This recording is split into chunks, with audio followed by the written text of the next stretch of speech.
ASEAN Dailies. First and foremost news from Southeast Asia. Welcome to Durian ASEAN, the voice of discovery and sharing. You are on ASEAN Dailies with Grace, where we deliver news from Southeast Asia. Now we can start with this news, which is about this flooding in India and Myanmar, and most of Southeast Asia countries were quite affected. And at least 20 people have been killed in a landslide as monsoon rains continue to better parts of this Southeast Asia region. And specifically in Myanmar, for 4 western regions have been declared disaster zones after heavy floods left at least about 20 people dead. And in Myanmar, in fact, Mang Kin, the director of the disaster management with the National Red Cross, apparently he mentioned that the country was facing a big disaster, and also that was the risk of more rain over these coming weeks. And also the UN said about 140,000 people in Rakhine are living in camps near the regional capital, which is called Sittwe, and most are Rohingya Muslims. And again, when it comes to even natural disaster, these people in the Rakhine state are affected, and the thousands of people are sheltering in the monasteries.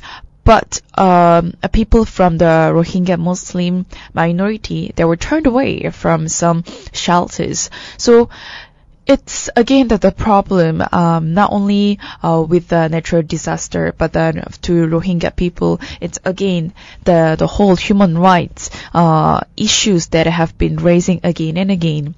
And in fact, more than 500,000 acres of rice paddy fields have been flooded, and also the Ministry of Agriculture and then Irrigation mentioned as well. On Saturday last week, the UN said that it was to send emergency teams to access the needs for food, drinking water, and shelter, because after flood hit the nation, it's very difficult to even survive, because you need to really find what is necessary to be able to save these people, especially from this unexpected natural disaster. And this is much, much worse than normal, according to To Zai Lat, who is the Myanmar bureau chef for the Democratic Voice of Burma network. And then moving on to the next news, which is about this quite a viral news that has been going on for some time, which happened in Zimbabwe, that Sisi lion was killed by this dentist. And this is just an update where Zimbabwe, now the nation, seeks second American lion killer, and Zimbabwe says it is seeking the second American over this illegal killing of this lion, as outcry over the death of this farmed animal Cecil continues. And in fact, the National Park and the Wildlife Management Authority mentioned that the man from the Pennsylvania, killed the lion in April. And this whole news about the Sisi lion went quite viral, especially on Facebook and Twitter, and we have hashtags when it comes to this incident, because now it looks like whatever is happening regarding to human rights, when it comes to animal, it becomes more viral than all the other issues around, and people are outraged over social media channels. And it is also said that the hunt had been arranged by the Zimbabwean man who owned the safari company, and the man they were seeking is from Pennsylvania. The authority said in the statement that he had agreed to undertake an industry-wide investigation to crack down, also weed out any illegal hunting activities. And it was really not clear whether it was the latest case that had emerged from that investigation. When we just track back to the story when it went viral, is when this dental practice that he ran, who actually hunted for this oldest lion, he was confiscated, and also he was asked to close his clinic, since he was named as a hunter who shot this Sisi lion brutally and also repeated it several times.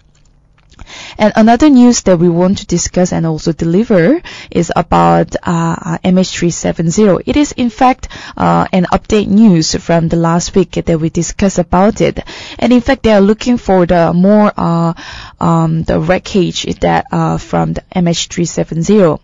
And in fact, more debris washed ashore on the Indian Ocean island of Reunion is being investigated after the part of the wing was suspected to come from the missing flight, which is MH370, was found on last week, which is I think around Wednesday. And it was thought one object discovered south of the city of St. Denis, and it may have been the part of this door. But however, police said that it is not yet declared that it is really from the MH370, but it potentially it could be from that flight that went missing last year. And then all these families and the friends of victims are now perhaps gaining hopes again to find what has really happened to this flight. And there are a lot of sort of metal pieces that could be found around this area. And in fact, an Australian-led search effort for the plane has so far, they've been focused on the vast area of southern Indian Ocean, about 4,000 kilometers to the east of Reunion as well. And according to BBC, Karen Allen says one of these pieces was found on the rocky beach just north of where the suspected plane wing part was spotted. So this whole team of police and the police photographers as well, they were called, and also object was taken away. But when we come to our nation, Malaysia's Director General of Civil Aviation, Azharuddin Abdul Rahman, he told this press that I read over the media and also this news about the new debris was part of the door. But he checked with the Civil Aviation Authority and the people on the ground in Reunion where it was just a domestic letter. So we still don't know which one is true when it comes to MH370, the debris that was found. However, hopefully that we can bring perhaps a more definite news to the families and friends of the victims of MH370. So that's it for the breaking news as well as updates from Durian ASEAN. Stay tuned for the next session. We'll bring news on the political side of Southeast Asia.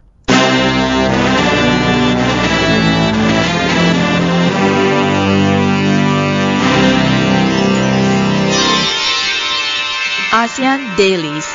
First and foremost news from Southeast Asia. Hey, this is Arlene. Welcome back. This is Grace. And of course, you are still with us at ASEAN Daily. So, when it comes to politics, the ones that are really looming large right now is the issue of 1MDB. Mm-hmm. Just a bit of an update. What had happened throughout the weekend was, first of all, Special Branch actually raided the Deputy Public Prosecutor's office at MACC for the 1MDB documents. MACC is the anti-graft agency of Malaysia. And then in fact it was the crowd was not that big, but then it was launched that special branch, the police intelligence unit, went to this office, Assassin Lee's office at MACC's Special Operation Division in the Precinct 3. It was in Putrajaya, where they seized the documents and the laptop as well. Because the other day when there was the fire on the Bukit Aman area, it was already reported that not many important documents were burnt. And now another incident was happened, and among this document there was seized were those detailing the scope of operations for 1MDB investigation, and that these are the information the public wants to know. They have been looking for more information about this incident. That's the development from the government side on the 1MDB. But on another side, we also see our former Deputy Prime Minister Muhyiddin. He said that he will continue to speak up about 1MDB.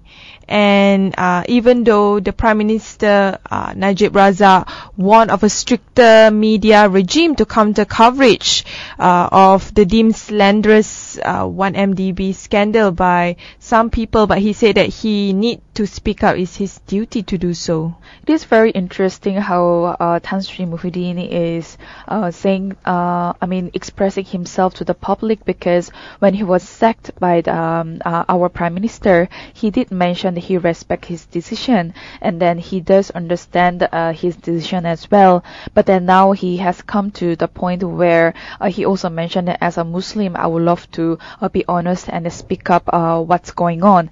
And he also told the public that my political friends gave me advice. They said, Tan Sri, you are no longer the Deputy Prime Minister, and please speak nicely about 1MDB. But he also mentioned that who knows, there may be those bent on finding fault, so that your Deputy President post is put up jeopardy.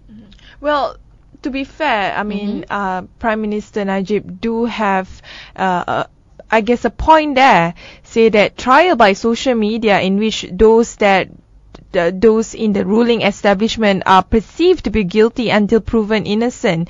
He's speaking yesterday when he was officiating at a party division that this is not fair when any news coming out from about the 1MDB by the opposition, people think that is true, and to him that you cannot just simply make the assumption that it's true just because it come up from a news portal or from the mouth of opposition. And I do believe in the justice of the law, but people are also questioning that why he's not pushing forward, using the law to actually proven that he is innocent rather than guilty. And with that, in fact, Mr. Najib, he has denied using a lot of, funds for the personal gain. But now it is clarified that the money must have been used for political gain as well. And until now, we don't know how he has replied on that. But of course, whatever he received the money, it has not clarified. The documents we are trying to find, some of them are burnt already, and some of them are still under investigation. And I think what is really concerning the Rakyat is because the whole saga seems to be very fishy, although maybe it's the perception from an outsider's perspective, but it's important for the government to understand what is happening on the ground and how they can able to communicate better their stance on this and to use logic and facts and of course the law to prove that the government is trustable. And the one thing that happened last week that somehow dampened people's trust towards the government is the arrest of at least 29 protesters, including 2 opposition state assemblymen during a demonstration calling for the arrest of the Prime Minister Najib Razak over the 1MDB scandal. And about 100 people, they were there in the demonstration, and it didn't last that long, about an hour, because police moved in already. And then Dr. Sari Najib has moved swiftly to shore up the support within his ruling UMNO party, days after the shocking sacking of this Deputy Prime Minister, who did criticize on the 1MDB. And then a lot of people wanted to support, and there were a bit of violence here and there, and in that the site where the demonstration happened. But still, the hashtag Arrest Najib or Tangkap Najib is still going on the Twitter and also other social media, and the more demonstration and the social movement will be happening in the month of August. And to add salt to the injury is when Mr. Najib told UMNO members that he valued loyalty over intelligence. And of course, for people, ordinary people, right, when you hear that kind of sentence, you would be enraged. It's like you should hire people who are intelligent in the government. Shouldn't put loyalty as the main criteria first. So this is one of those things that I think maybe our Prime Minister need to be careful in the way he express his views, because I think people are monitoring him, every words, every movement, and I think trust is something that is important for an institution like the government.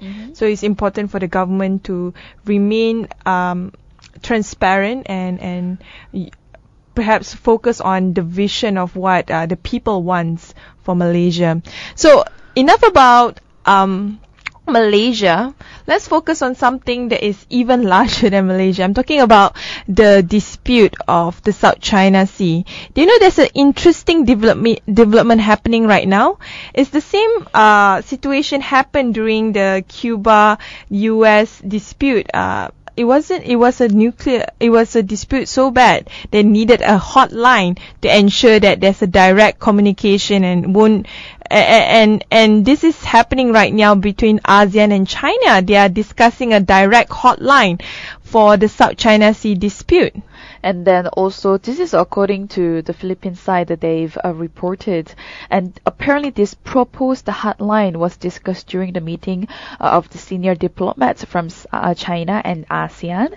And the ASEAN, in the Tianjin last week, it was according to the Foreign Department spokesman said about this, the long-term issue South China Sea. And in fact, Jolie, whose country is one of the most vocal when it comes to South China Sea, said that the matter had been referred back to a joint working group and was still far from this decision or fruition as well. And one of the interesting point is they say that the hotline will be unveiled until the upcoming meeting for the ASEAN Foreign Ministers meeting, which will be held around this week. And I'm quite interested in it. I think it's a very great idea, because the hotline would ensure that any dispute that is would only add more salt to the injury would be able to be avoided, as soon as possible. You see that during the Cold War, how a direct line between the US and Russia and Cuba has somehow saved, us from another world war.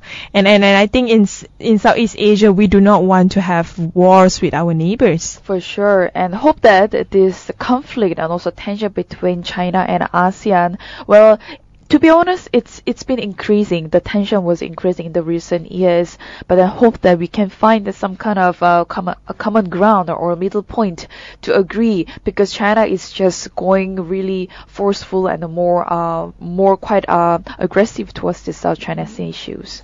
So, more about Southeast Asia. ASEAN must not overlook regional responsibility and with regards to regional security diplomacy while pursuing their own national interests. And at the same time, the ASEAN member countries, like you mentioned, they wanted to look for security diplomacy while pursuing their own national interests for sure.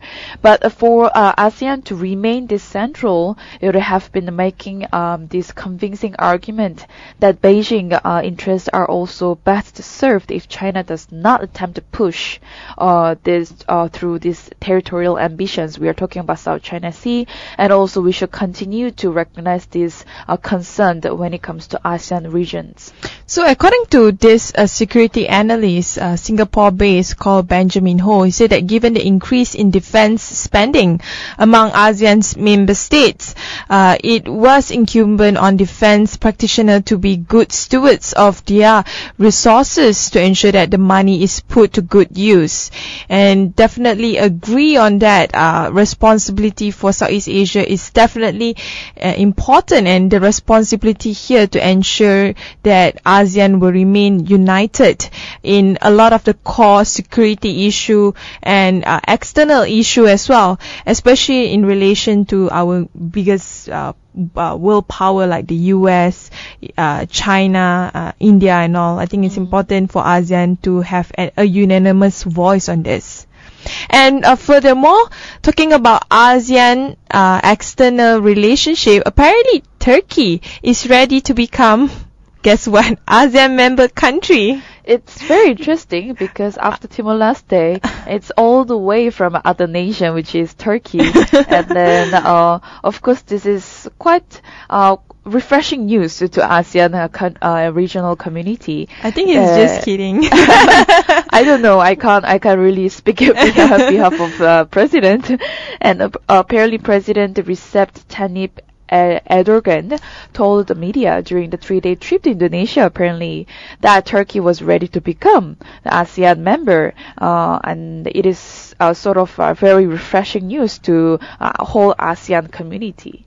So they want to emphasize discussion in the area of economics, especially in regards to the free trade area or free trade agreement, and they are targeting to complete the free trade agreement hopefully by this year. And this is according to Jolie, and he and the Turkey president had a talk about cooperation also on military maintenance industry, in boat manufacturing, and also in the building of gas power plants. I think when it comes to ASEAN infrastructure development, a lot of the countries are looking at ASEAN to invest, and Turkey is one of it. Of course, that's the reason why Turkey is so interested to be part of ASEAN. I think they want to catch the boat, especially the boat now is moving towards Southeast Asia. Anyway, we will take one short break. When we return, we will talk more on the economic side of Southeast Asia.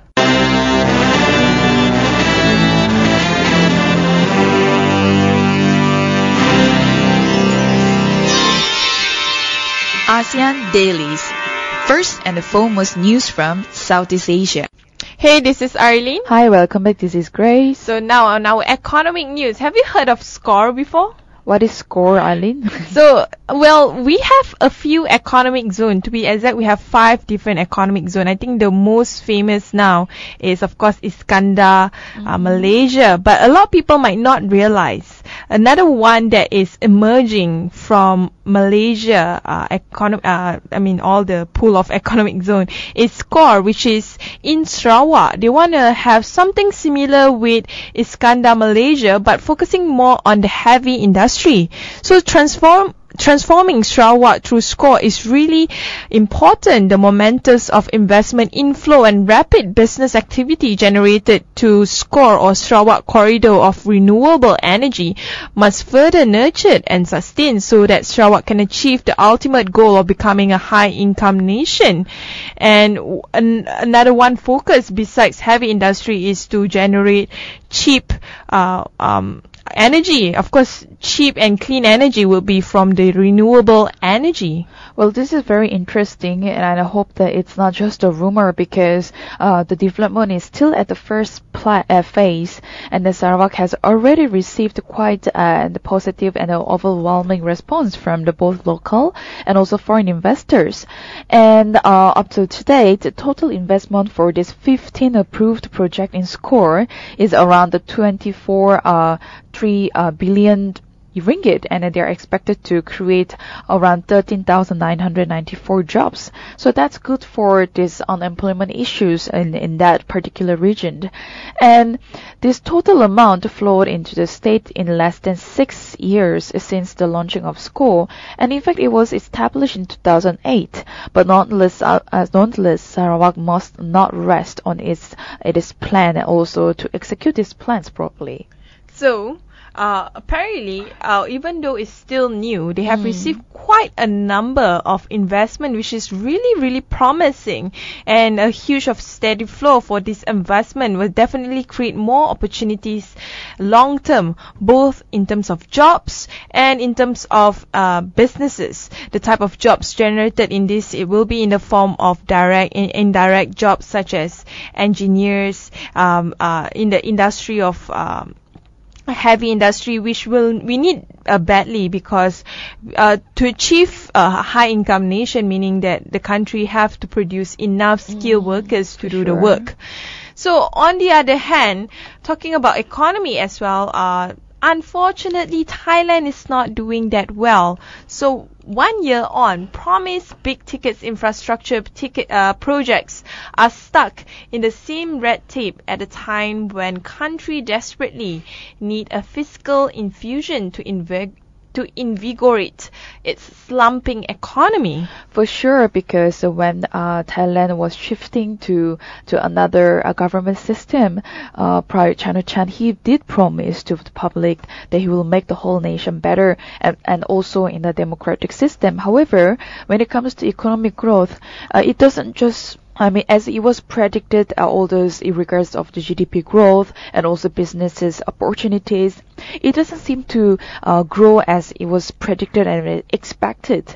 And their exports are at their lowest level since 2011, and also as well as the family production is sort of slowing down to the extent some analysts believe the country is starting to deindustrialize due to this declining global competitiveness. And this is really worrisome because with the slowdown, this whole Thailand will be just falling to more than 15% for this year, while even the value of the baht, the currency, is dropping throughout the year as well. I don't blame anyone except for the Thai government on this, because to achieve a robust economy, you need a certain kind of freedom, not just for businesses, also for movement of people in terms of knowledge, education, and you cannot control society because they are doing a couple of education reforms, they are restricting movement, freedom of media, and of course, in the short term, it will be good for the government. They will have more power and control, but it's this citizen. But in the long term, it will turn off many businesses because then they will not be able to gain access as much as they can in terms of opportunity, and this will definitely push Thailand backwards, especially when Thailand has become too militarized. The deployment of soldiers, many lacking in economic and financial acumen to check ministerial spending, had added another layer to Thailand's already, very thick bureaucracy that somehow confused the private investors over its ultimate decision-making authority. For sure. When we talk about the bureaucracy, we can relate it to corruption issues as well. And Thailand is not an exception when it comes to ASEAN whole community. So where is the anti-corruption measurement when it comes to Thailand to monitor and to check the government holders' progress? And then the government perhaps need to be more responsible and also reliable when it comes to well-financed economically as well as politically. So a lot of successful companies, right? Usually they might not want to base their country in places like that. They want to base their country in the places where they can get as much free market as possible. And because of that, the great thing about Uber is it's now valued at about $1 billion based on its latest funding. And Uber, if I'm not mistaken, is it based in the US or in Europe? It's in, if I'm not mistaken, I think it's from America, and then they value about $51 billion after latest funding round, and the funding is also quite huge, and they are bringing in total fund about more than $5 billion, and that's a lot. And Uber has been innovated throughout perhaps over 2 years. I mean, despite the ups and downs, the news coming from the Uber drivers and the incidents that has happened in a few other countries, but still Uber is still going on. It looks like as if the show must go on, Uber must go on. And it's really interesting that they have been doing quite well and that they're looking for more investors. And even if we talk about Southeast Asia, now this company is pretty famous among clients. And pretty famous among investors as well. Their major investors are Google and Alibaba. Can you imagine that, having Google and Alibaba to fund your project? Isn't it so cool? Yeah, it is very, very good. So anyway, we'll take another one short break. When we return, we'll talk about the social-cultural side of Southeast Asia.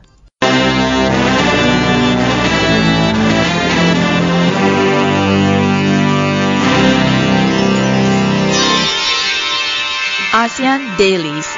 First and foremost news from Southeast Asia. Hey, this is Arlene. Welcome back, this is Grace. So on our social and culture news, do you know that Angelina Jolie is currently in Southeast Asia? I think she's very amazing when it comes to human rights, and she's been showing her strong interest towards the human rights. And in fact, one of her adopted children is also from Cambodia. And just last week, we reported about how she wanted to make her own film in Cambodia, and also to make her son know where he's come from, and also to bring the awareness. And in fact, this time in Myanmar, Angelina Jolie and as well as the opposition leader Aung San Suu Kyi, they visited this particular region to find out more about the Myanmar nation. Yeah, so they actually visit female factory workers to learn more about their conditions. It's part of her 4-day visit to Southeast Asian nation, and this is the first time she went to Myanmar.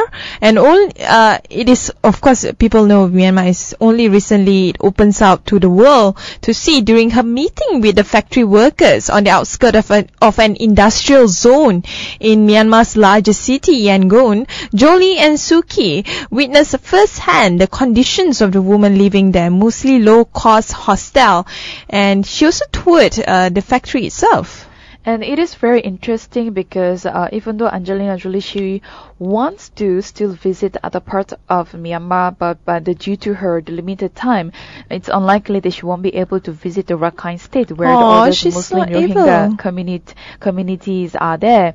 And the whole human rights issue regarding those Rohingya issues, that's something that she's also very interested in. But perhaps the next visit she can visit again. But also maybe that could be related to her one of the movies in the future. I really hope so. She can voice out about the concern relating to the Rakhine State situation with the Rohingya. On the other hand, this is a development happening since last year in Thailand regarding on the surrogacy. So foreigners and gay couples are now banned from using surrogate mothers in Thailand after the Australian couple left behind Down syndrome baby boy but took home his healthy twin sister. Yes, and then this basically they took the healthy ones and left out the one with this syndrome. And this new law, this couple, the man and woman, must be legally married for at least 3 years, with the one or both holding the Thai nationality first. Then Public Health Minister Rajata Navin, he mentioned that these foreign couples would no longer be able to seek any surrogacy services in Thailand particularly. I feel really relieved that Thailand is taking a strong stance and create a law banning foreigners or banning commercial surrogacy in general, because what happened last year was really inhumane. Can you imagine an Australian couple? They couldn't conceive a baby, so they have a surrogate mother to conceive it for them. And she has twins, and one of the twin had Down syndrome. So for this couple, they decided that, hey, we just want to take the healthy, cute baby, the ugly twin sister, we just want to leave it to you, and whatever it is, the twin boy. The twin boy, we just want to leave it there with you, and we don't care about the boy's health or even care for it. Like, babies are being seen as an accessory rather than being, your kid. It looked more like this Australian gay couple. They abandoned this boy because of maybe they were scared because he was already carrying the Down syndrome, the symptom that they just wanted the healthy children. However, it is very unfair to the mother as well as to the children's future. If they really wanted to adopt the babies, why couldn't they just take them both? Actually, surrogate mother is their baby using their sperm, but they use an external body to have the baby. Exactly. So it shouldn't be the burden of the surrogate mother on this. But on a lighter note, another news in Singapore. You guys must see the aerial view of Singapore's luxurious landscape and architecture. Well, despite this, Singapore's the economic, it's going down a bit. But then still there are lots of landscapes, and also when it comes to buildings, you can still explore this beauty of Singapore there. And in fact, the Bloomberg News photographer Darren So has taken a lot of beautiful sites in Singapore. So you can check out the website, and you can just type in Singapore's landscape, and you'll be able to see lots of pictures there. So anyway, that's all from us today. You can always keep up with us on on our social media at Facebook, Twitter, and Instagram. And also, don't forget to visit our website, DurianASEAN.com. And when you're on the go, now we have an app. So download our Durian ASEAN app and listen to us, our podcast, and other content.